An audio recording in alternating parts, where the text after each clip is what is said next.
Toby and Henrietta were enjoying their new job on the island of Sodor, but they do look old-fashioned and did need new paint.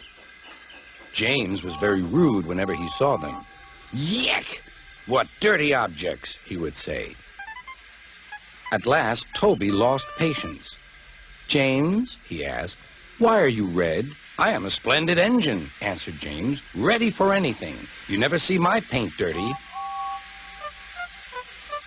"Oh," said Toby innocently, "that's why you once needed bootlaces, to be ready, I suppose."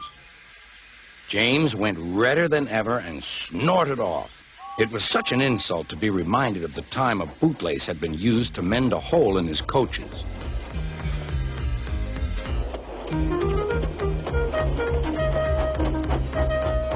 At the end of the line, James left his coaches and got ready for his next train. It was a slow freight, stopping at every station to pick up and set down cars. James hated slow freight trains. Dirty cars from dirty siding. Yeah!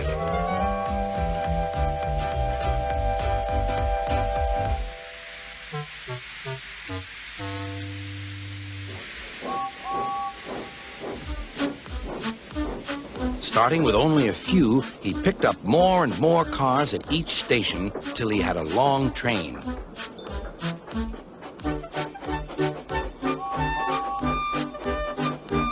At first, the freight cars behaved well, but James bumped them so crossly that they were determined to get back at him. Presently, they approached the top of Gordon's Hill. Heavy freight trains halt here to set their brakes. James had had an accident with cars before and should have remembered this. "Wait, James, wait," said the driver, but James wouldn't wait. He was too busy thinking what he would say to Toby when they next met. The freight car's chance had come. "Hurrah! Hurrah!" they laughed, and banging their buffers, they pushed him down the hill. "On! On!" yelled the cars. "I've got to stop! I've got to stop!" groaned James.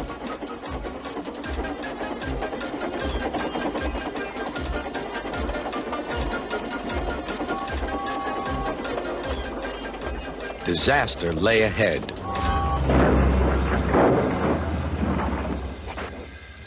Something sticky splashed all over James. He had run into 2 tar wagons and was black from smokebox to cab. He was more dirty than hurt. But the tar wagons and some cars were all to pieces.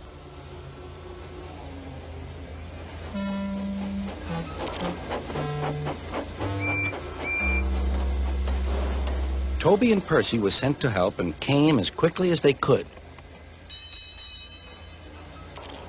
"Look here, Percy," exclaimed Toby. "Whatever is that dirty object? That's James, didn't you know?"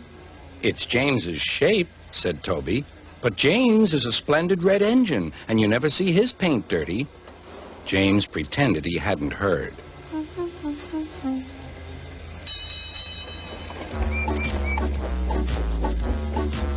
Toby and Percy cleared away the unhurt cars and helped James home.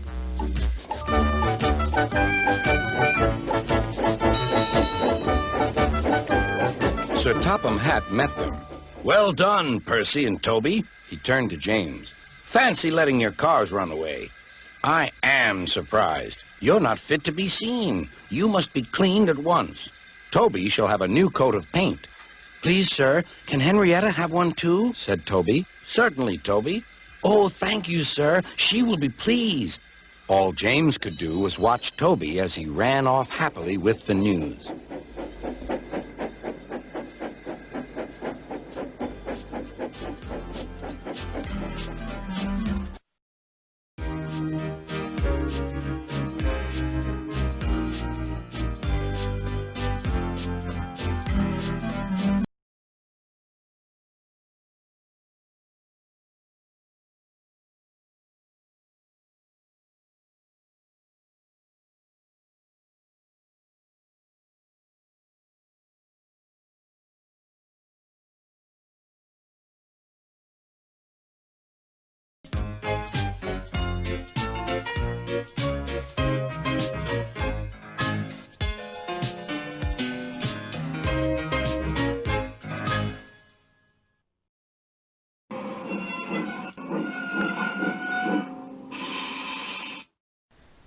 James, I have a question. Sure, Percy. Well, halfway through your runaway, how did one of your cars become rickety? What do you mean, Percy? Well, one of your cars, I think it was the one that had detonators. You know, the one that Zero puts on that, goes onto the tracks. When there's fog ahead. Oh, yes, I know. What about it? Well, how did it change into rickety? I don't know, Percy. Ask Rickety. He'll tell you. Oh, okay then.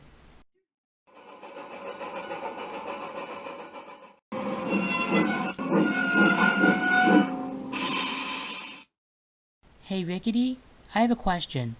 How did you appear on James's train in the middle of the episode? Oh, that's easy, Percy. Magic. Huh? Let me show you. 1 second I'm here, and now I'm not. Huh. I'll go with it.